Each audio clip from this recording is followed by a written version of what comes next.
Hi, and hello from Pastor Jonathan too. Continuing on using this time of fasting from being able to gather, and also the word fasting as an acronym for practices that will help us grow spiritually and relationally together. I'd like to move today into the I letter. I standing for initiate communicating value and the helping of others. Initiate communicating value and helping of others. In other words, doing good. This does not mean that we should expect anything from people in return. This should not put pressure on them. Like if I go to one of my loved ones and say, I'd like to do this for you, they might say, well, gee, that's really nice, but actually I would feel more helped if you would help me with that pile of dirty dishes in the sink, or help me fold this pile of laundry. It should be sensitive to, respectful of, and actually for them, not to make just me or you feel like, oh, good, we did something. It flows out of our devotion to Christ. It considers the resurrection in our lifestyle. It says, our future is assured, our worth is assured in the resurrection. Jesus went through all that for us. He rose again. We've got a future that is solid and good. Let's love each other because we're rich in the ways that matter. Now, this communicating value could be as simple as, nodding and acknowledging people you drive by that you don't even know on your, road to and from.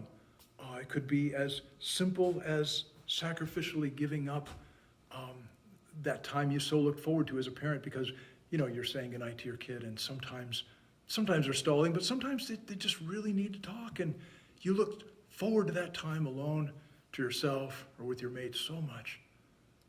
But that's a time where you make it up to your mate and you also give there. It could be, using this time to check on people. It's a perfect time to check on the people that are around us that maybe don't know the Lord as well as the people that do, and to see if there's ways we can help, needs we can meet, or to just listen, because that's such a gift, and to encourage.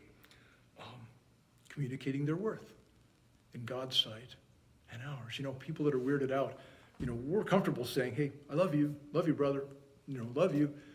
But people that are weirded out by that are not weirded out by being valued. And those who we say we love sometimes don't feel that we're loving them if they don't feel valued and respected in ways that make them feel that way.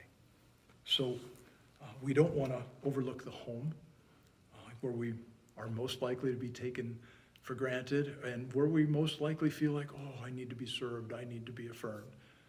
We don't want to overlook those areas.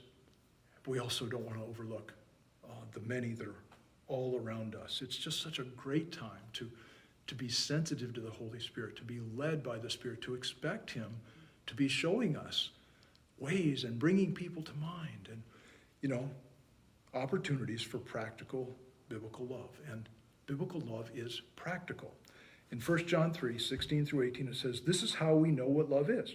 Jesus Christ laid down his life for us, and we ought to lay down our lives for our brothers.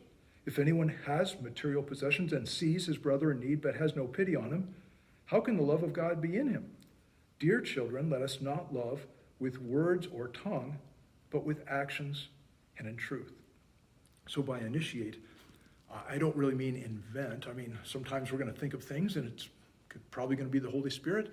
We may be corrected along the way, but I think the best way to initiate is to recognize that the Holy Spirit is the true initiator. And so when he shows us things and he helps us see and think this way, then we follow him by initiating regardless of how this person may or may not respond. So initiating, communicating value, and helping of others. May God bless us as we seek to do this.